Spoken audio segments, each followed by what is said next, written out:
Good afternoon, friends. Welcome to Coffee Break. This is Dr. Michelle Alignay. It's a rainy afternoon. It's a holiday. It's Tuesday.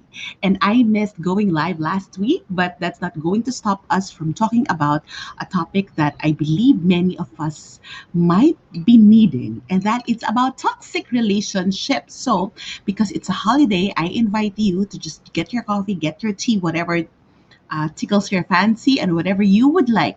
And let's have a kwentuhan, let's have real conversations, a real face to face, head to head, and heart to heart usapan regarding this topic na alam ko nakakaapekto sa maraming tao, maraming pamilya, at maraming relasyon.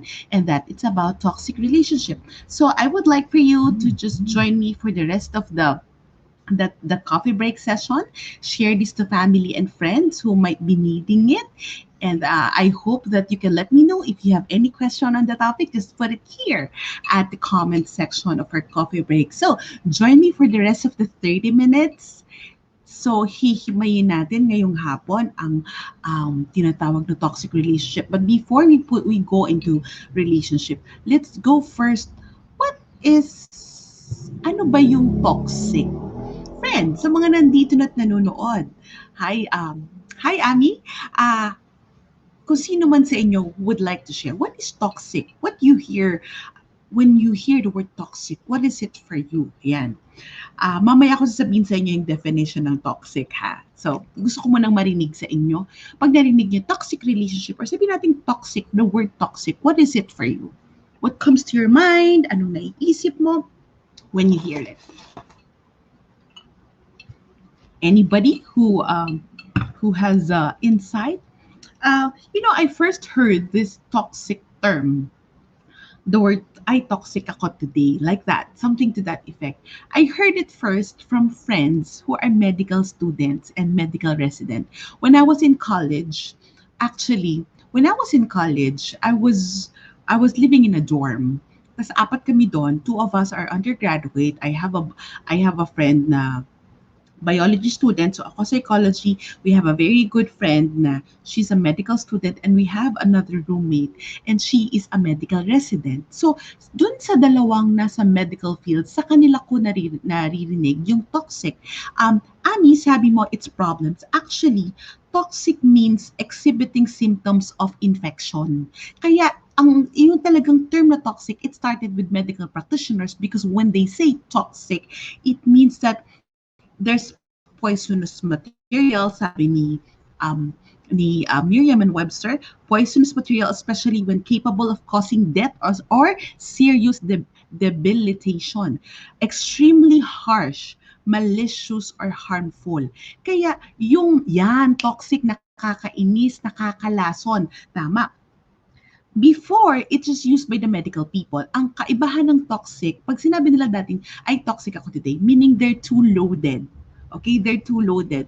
Eventually, toxic has become a common term for many of us. Kaya ito yung it has become harmful. Pag sinabing ay toxic yan, di ba? Toxic waste, toxic ingredients, toxic materials, it means that it's harmful. So let's just take it as that. It's harmful, it's not healthy. It can be toxicating. Pwedeng makasira, pwedeng makamatay, at pwedeng makasakit sa atin. Pwede tayong magkasakit because of that toxicity. And I would like us to look into how toxic applies to relationship. How toxic applies to relationship. Posible ba na yung relasyon ay may toxic? Kaya siya, naging for the past decades, I've seen how toxic is also applicable to relationship. Ang kaibahan, kabaligtaran ng toxic ay benign. Pag sinabing benign, chill lang, tulog lang. That's what my medical friend said. But now, we use it even in the terms of psychology and in family science because toxic is just not physiological. Toxic can be psychological and can be relational.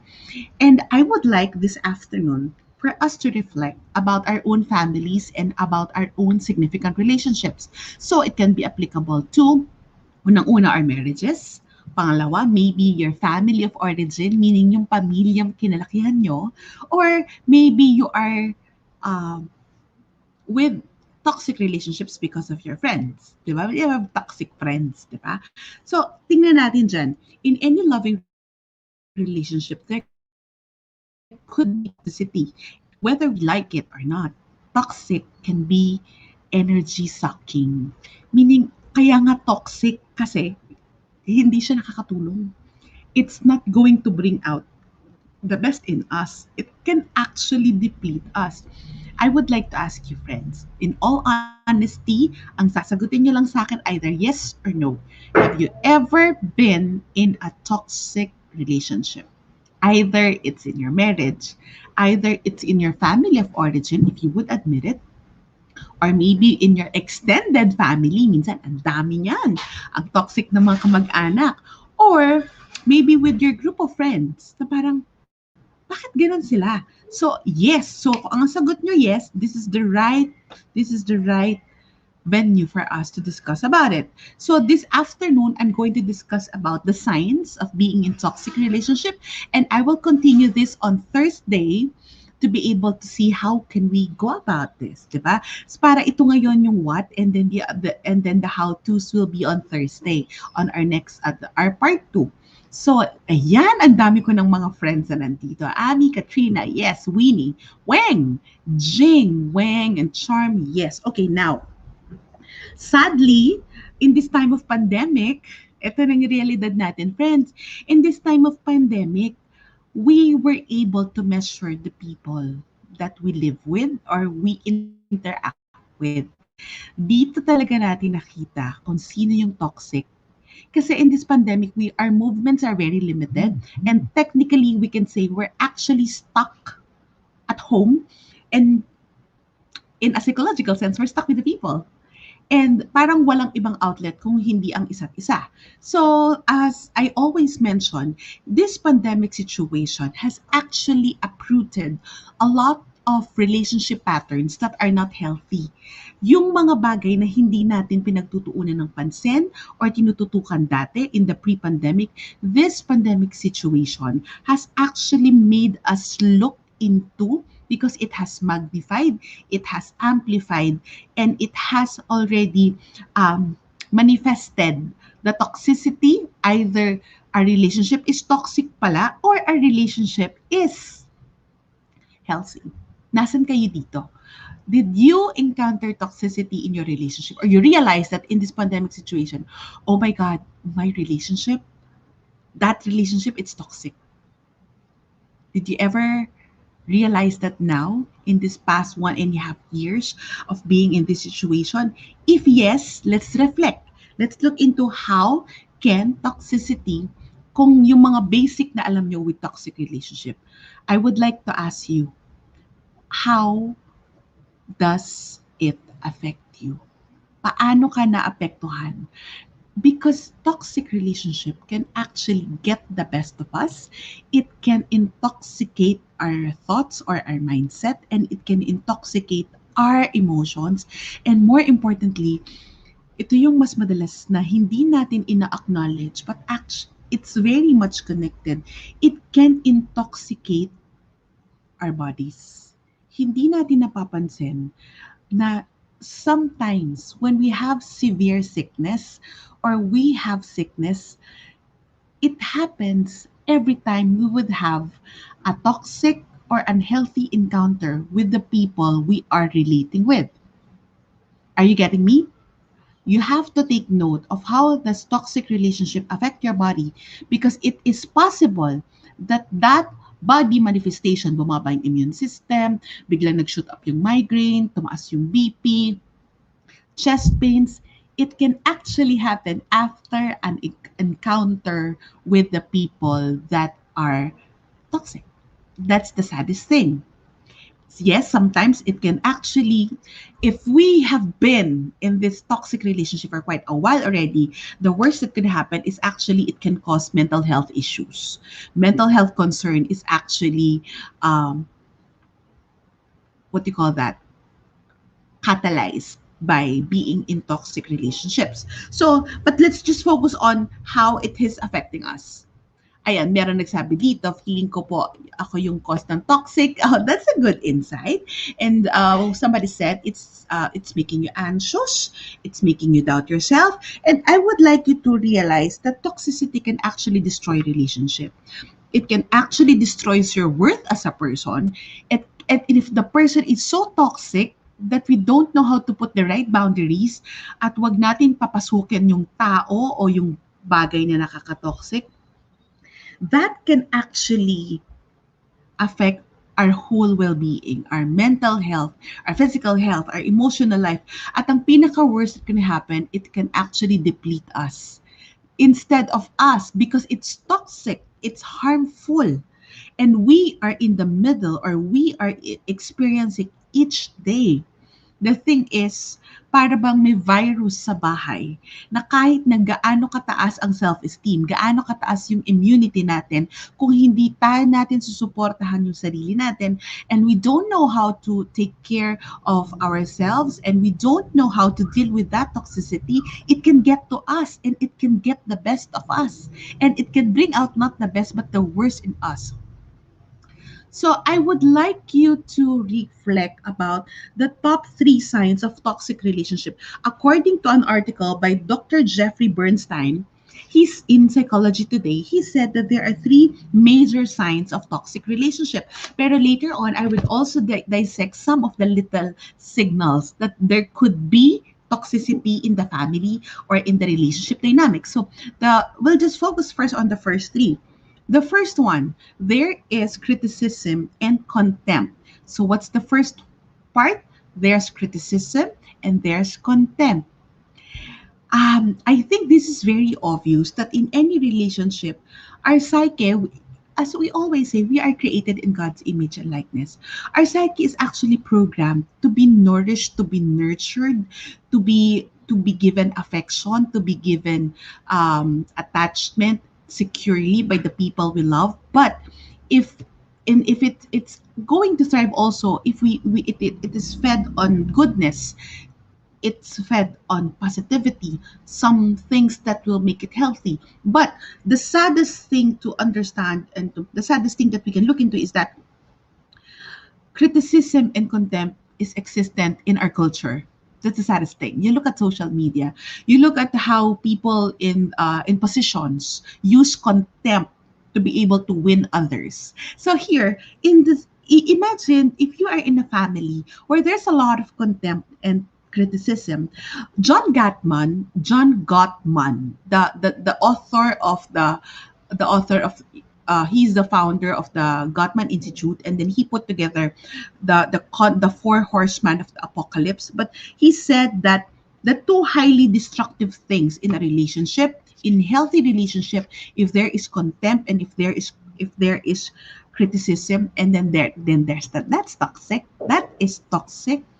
Contempt, can you say that with me? Contempt and criticism. Okay, so ano yung mga halimbawa nito? Baka hindi natin napapansin or kasi naging parte na. Ang pinakamasakit, friends, sometimes we don't notice that we are in the middle of the toxic relationship because it's already inculcated and it's already been programmed in the fiber of our being. Nakaprograma na sa atin yun. Parang, bakit siya toxic? Eh, okay lang naman yun, di ba? Yes, kasi sa pamilyang iba, norm na yon. For example, the first example, calling names and put downs. Yung tinatawag ka ng pangalan, yung people give you labels, people give you na, oh, si Tabachoy, si Kulot, and then people call you names na, oh, tanga, walang kwenta, tamad. So, when people call you names and people give you put down remarks, and they do it not because they would like to uplift you, but because they would like to put you down. That's the main intent. And then there's the tone of criticism. And then that's not going to be healthy. Personally, as a mother, ingat na ingat din ako magbitaw ng mga ganitong salita with my kids because our words are very powerful.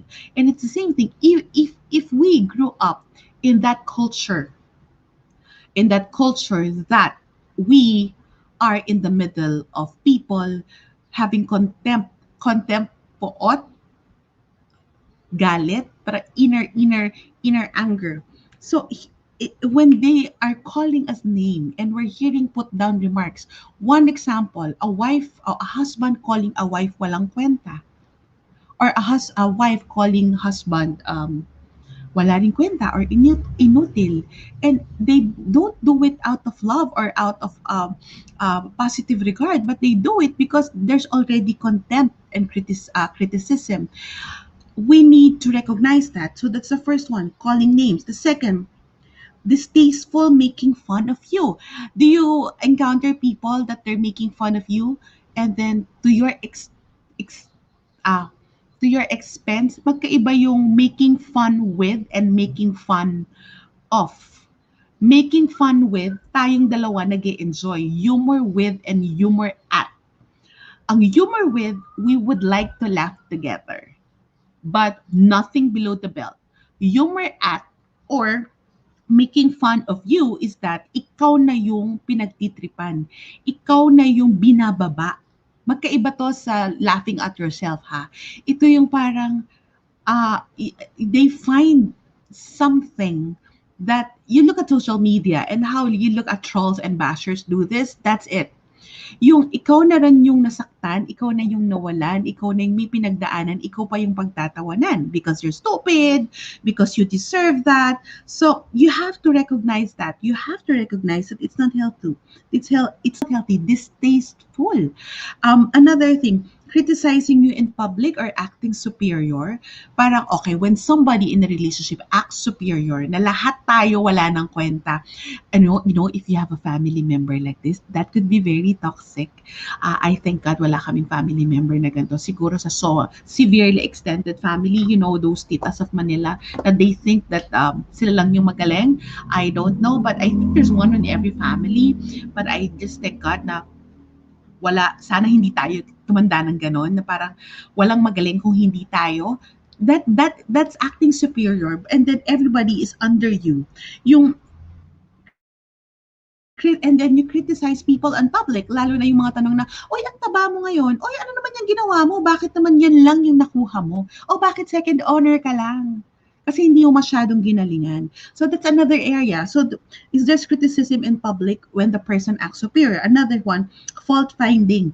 Ito, parang hindi natin napapansin. Laging may mali. Have you ever encountered that, friends?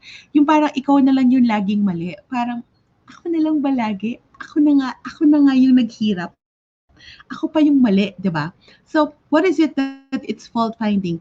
A person who is toxic would always find fault because maybe there's a narcissism there, there's lack of trust, and pero alam nyo, deep inside a person who would like to be with criticism and contempt, it's a lack of self-worth. Naniniwala ako dyan. Hindi nila yung mahal sarili nila, hindi rin nila tanggap yung sarili nila, kaya lalong nangyayari to. So here, pero some people would say na, hindi, kaya ko lang yan kinikriticize para lalong gumaling. No! Magkaiba po yung positive criticism and contempt. A person, there are people who will find fault in anything. But because they just would like to find fault, hobby lang nila na mamintas at mangbash. But there are people, if a person is really concerned about our welfare and who would like us to improve, they would call us out, but privately and lovingly. They do it at the tone of concern, not at the tone of contempt.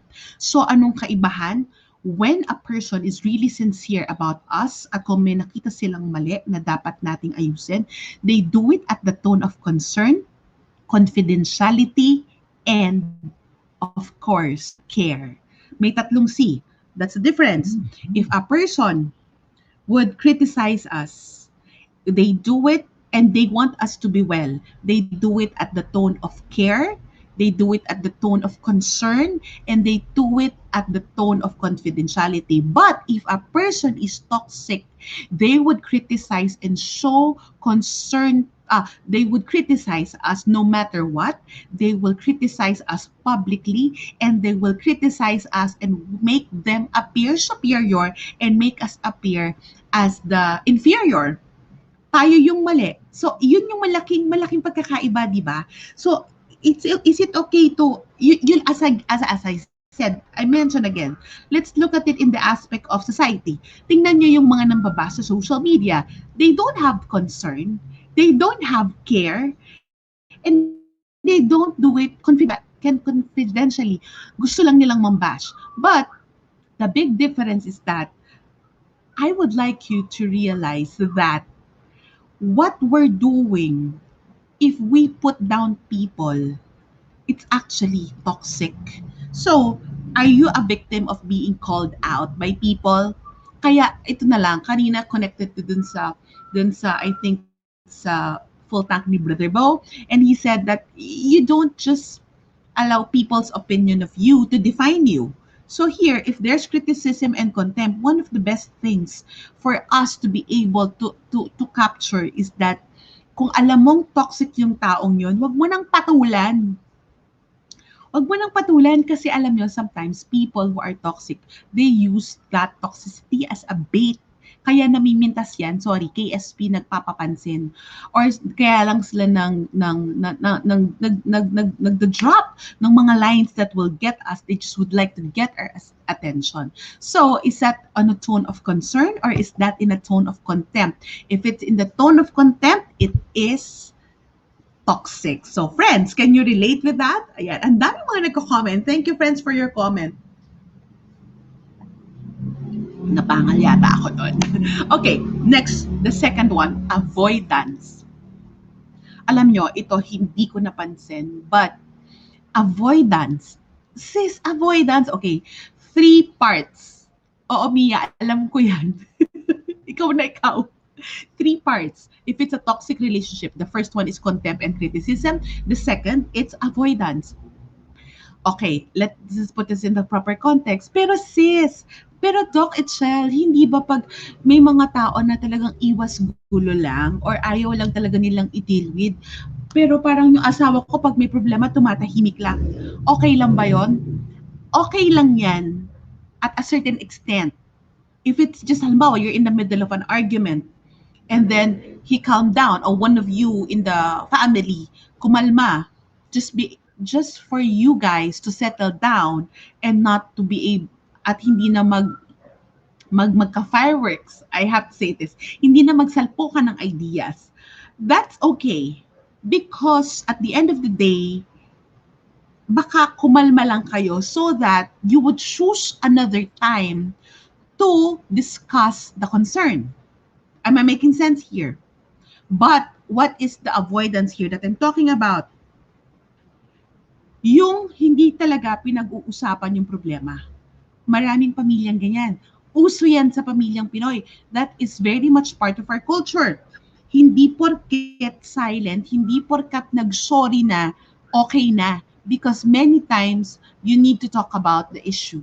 I remember a family, parang, wag na natin pag-usapan yan kasi makakasakit pa. Friends, alam nyo, sometimes we're like that. Ayaw natin, ina-avoid natin yung topic kasi ina-avoid natin magkasakit. Pero hindi ba natin na-recognize that the moment we're building the culture of toxicity in the family, if a wound is not healed properly, for example, a family member na dapa, hindi niyo na pinansin kasi bayaan mo kasi pag pinansin mo pa yan, lalo yan iiyak, di ba? O kaya pag pinansin mo pa yan, masakit pag pinalagyan natin ng betadine or hinil natin with alcohol or agoxinada, mas masakit. But friends, hindi ba natin naintindihan na mas lalong lalaki yung sugat, magiging peklat, at lalo siyang lalalim simply because hindi ginamot ng tama. Hindi porke hindi na pinag-uusapan na isang issue, wala ng problema. Hindi porke yung dynamics okay, parang okay naman kami, parang pinapansin na niya ako. It's not a guarantee.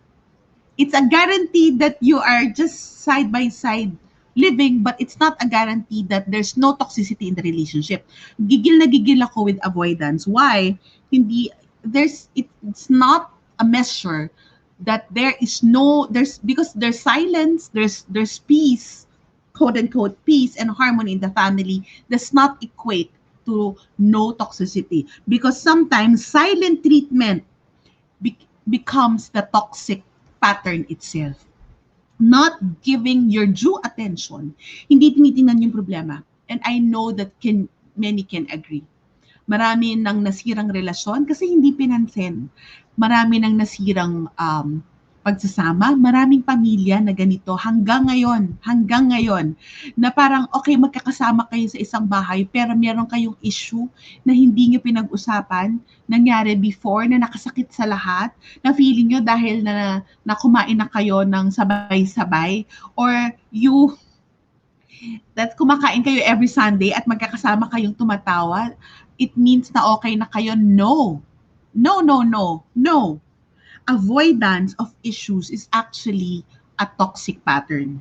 Depriving you of physical and emotional affection, it's also part of that. So avoidance, avoiding that physical interaction, avoiding also emotional affection given to you. The saddest thing minsan mang nangyayari to, alam nyo, sa families, pag may favoritism. The sad thing with our culture, especially the older ones, bato-bato sa langit ang tamaan ay pikon. Minsan, may paboritong anak. Dun yung paboritong anak, yun lang yung pinapansin yung problema. Pag sinalag ang paboritong anak, hindi pa parents yung ibang anak. Kasi, they hit a core. But, they would also deprive other family members of love and affection. Hindi pinapansin. Does it mean that the problem has been resolved? No, the problem is just there. The the biggest concern is that some parents would not admit unang-una that they're avoiding you. Magalit ka ba sa akin? Pa, okay lang ba tayo? Okay lang. Because they don't know any better on how to confront issues. That's the sin of our forefathers, and that's not actually healthy. So okay, friends like me who are at my age, may magagawa pa ba tayo? Meron. Ang magagawa natin, unang-una, ay wag natin dalhin yung hindi magandang pattern of avoidance in our families of procreation, meaning our kids, our own marriages. Kasi hindi na nga growing up. So we need to learn how to cut. I'm not gonna be the mom na may favoritism. I'm not gonna be the parent na may kinakampihan. Because our kids deserve love and affection no matter what. At lahat sila, kaya nga natin sila anak. So this is something that we can reflect about. So avoidance also, each time you talk, there are people that, okay, let's talk. Yan, halimbawa, tayo nakikinig, friends, you are listening to Coffee Break, you know you can do it, you know you can talk to people, but some people, unang-una, they refuse to talk. Have you encountered that? Ayaw nila makipag-usap. Okay? Second, they deny issues. Tako, ito yon, yung parang, may ganun bang nangyari? Hindi ko naman alam. I don't know any better. Kasi noon naman dati, wala namang coffee break or wala namang parenting books, wala naman mga conferences that tell us to be a better parent. Excuse me, we are all adults. Sorry, at this time and age, ignorante yung tawag doon, or we're just not resolving the issues. So, they deny issues. They deny it simply because people deny issues, not because they do not want to. Okay, people deny issues, unang-una, because it's going to be a reflection of who they are. Second, it's going to be a reflection of their incapabilities or in their insecurities.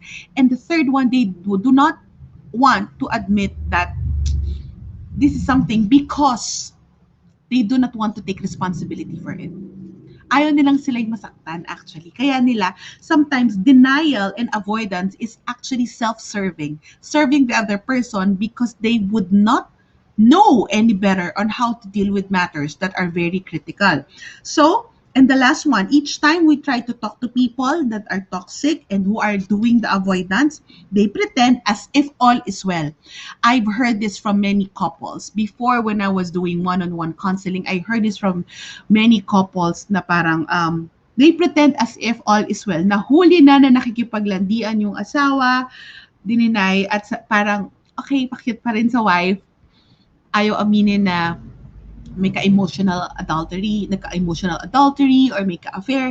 And sometimes naman, even with family members, may nagkasakitan, may problemang arise, may nakasakit sa isa't isa, and then on a Sunday, you will eat together on a birthday. Ayun, they're gonna pretend that nothing is happening. Problems do not go away. Conflicts and issues do not go away simply because, you, as I said, you ate together and then you had fun and you had family time.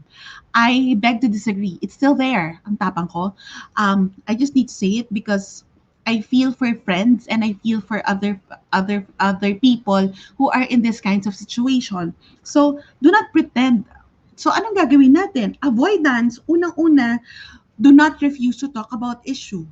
Kung yung kausap mo or yung karelasyon mo ayaw pag-usapan ng issues, by all means find a way to talk about it. The second, do not deny issue. Kung tayo ay nando sa relasyon, wag natin i-deny, tingnan natin mabuti.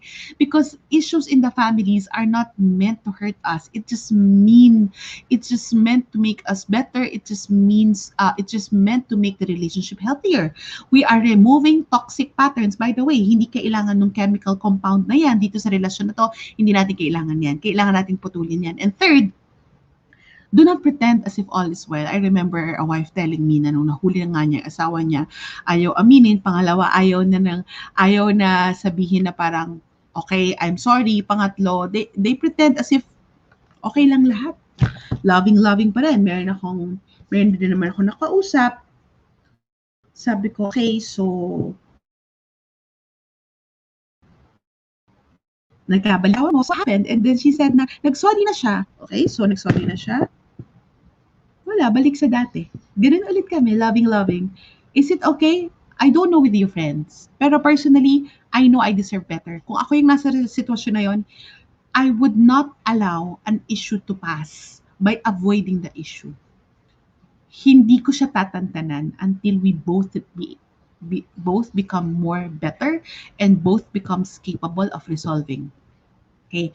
Somebody said here, true, pag tinry pag-usapan pa ulit-ulit lang daw pag-usapan pero actually wala naman nare-resolve.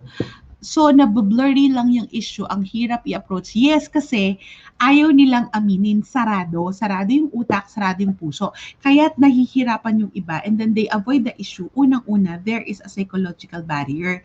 They don't want to allow the issue to penetrate them. Kaya yung iba, parang they don't want to own that they are also part of the issue or the problem. Kaya, hindi nare-resolve because we don't, ito ang critical, hindi ito part ng outline ko. Other people do not ask for accountability. For example, husband, family member, alam na natin na may ginagawang mali. Okay, pag-uusapan yung issue. We need to learn to demand accountability. Okay, malito. Anong pwede natin gawin? Yun yung hindi natin tatantanan. Because we are accountable to each other. If we are married and we have kids, we're accountable to our spouse. We're accountable to our family. Yun yung dapat natin gawin. Nahihirapan tayo because we lack accountability. We don't own it. Andyan lang yung kalkalan ng issue. Magkaiba yung kinakalkal yung issue pero minsan magkaiba rin yung kailangan actionan. So, it's both awareness and acceptance of the issue and action step towards the problem. So, there you go. So, the first two, are you in a toxic relationship? Ang haba pala nito. One, criticism and contempt. The second is avoidance. Avoidance pa lang, di ba? Boom, ang dami nang nangyayari. And then the third. So, this will be continued on Thursday. I promise you, it's going to be very fruitful. The third, feeling hopeless or helpless in negative energy. Feeling hopeless and helpless in negative energy. Gusto kong tagalogin to, parang lunod na lunod ka sa negativity. Kaya nga toxic. Toxic is like intoxicating. It's harmful. And there's a term for this. Some people, sadly, even with our loving relationships, they become energy vampires. Hinuhugot nila yung best of us. Hinuhugot nila yung ating positivity. So, ang ganda ng disposition mo, and then they will tell you something, and then parang wala nang mangyayari. So, parang lunod na tayo sa negative energy. We are just, mas madalas pa yung negative tone in the family, the negative emotion than positive ones. And that is really unhealthy. Yung baga, mas matagal yung panahon na may sakit kayo. Kung physical to, mas matagal ang panahon na meron kayong na naka-isolation kayo kasi may ubo pa yung isa at hindi matanggal-tanggal yung ubo ilang buwan na. Yun siya. Tapos, at risk na lahat. O kaya ang tagal na tumambay nung trangkaso ng flu because that's being toxic. One important aspect here, feeling hopeless and helpless, emotionally bankrupt, ubos na yung ating emotional bank account. Yun yung tinatawag doon. Bankrupt ka na, negatibo na wala ka na ibigay. You feel that, oh my God, each day it's a struggle. Kaya nagkakaroon ng risk with mental health issue like anxiety, depression, ang mga taong into toxic relationship for a very long time. Lalo na nung nandun ka sa third na hopeless and helpless about your situation. The second one is that you long to connect with your partner or your family member, but you get sucked up. Meaning, okay, I would like to have a date with you, let's work on it, and then after a while, you would put effort, pero at the end of the day, parang mas napagod ka kasi nag-away lang kayo bigla at paulit-ulit lang yung issue. At yung issue parang lahat na ng anggulong tingnan mo, parang it's there. And there's also physical exhaustion. It's just not for me. I would like to you to think about it. When you are in the middle of a toxic relationship, it's just not only mental exhaustion, it's emotional bankruptcy, and third, it's physical exhaustion. Nasa bahay ka pero pagod ka na. Ah, and you have to reflect about that. Um, and this is the last part. you're trying to pursue you're trying to pursue positive changes but they're unstable and then unsustainable. Hindi mo alam kung may mangyayari ba sa ginagawa mo. Hindi mo alam na, oh my God, may mangyayari ba? Kasi parang you cannot trust the person or parang 1 week magbabago and then the following week, balik sa dati. 'Di ba? O kaya pag pinatawad mo na, balik na naman siya sa dati. That can be very intoxicating. And then there's the feeling of hopelessness and helplessness. Friends, I don't know your situation. In all honesty, there are other behavior and dynamics that are toxic. Um, and then on Thursday, I will have a rundown again of that and what can we do if we are in the middle of a toxic relationship. If you have questions or if you have inquiries about this, just put that in the comment section so that we can try to answer it on Thursday. Friends, if you are here in the middle of a toxic relationship and you've been dragging it for quite a while, I need you to reflect about the points that I shared. Kasi, is it still good for you to be there? Are you doing anything about it? Are you claiming your boundaries? Are you claiming your worth? And I believe we're worth more than that. We're more than toxic relationship. Ito nga minsan, halimbawa single, mag-aasawa. Bakit ka nag-asawa? Toxic lang pala yung mapapangasawa mo. Meron akong mga narinig na married couples, hindi sila makaalis sa relasyon for the sake of the kids. But you know what?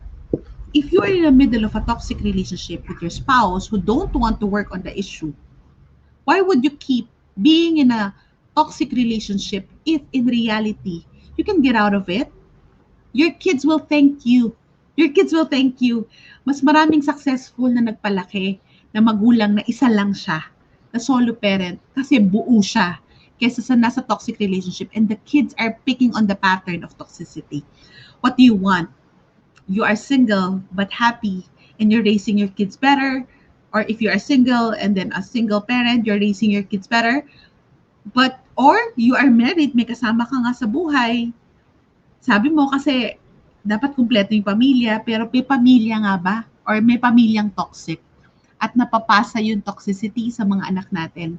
But this is the saddest part. Sometimes, if we are in a single relationship or if we are in a married relationship, there's something that we can decide upon. Ang pinakamahirap na toxic relationship, oh yes, Jing, I'm not going to cover emotional, verbal, and physical abuses, but that alone are toxic. Covered yan, kasama na yan. Kasi to begin with, contempt is and criticism is present in emotional, verbal, and physical abuses. So it's high time for you to reflect about it and to get out of it if needed. I like that, Yen. Better to be alone and happy than be with someone who is toxic. I agree with that. Okay, thank you, Yen. So third, I would like you to reflect. Minsan, yung pamilya natin, the extended family or our bigger family, or in the family psychology terms, the family of origin, yun ang toxic. Sorry, it's our parents. Thank God I don't have a toxic family.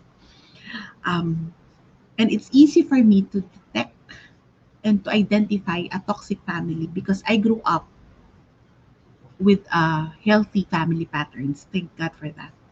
So it's easy for me and objective for me to say this to you because I can see what is not healthy. And yun ang pinakamahirap. How can you move out of a toxic family? Yung nanay mo, yung tatay mo, yung kapatid mo,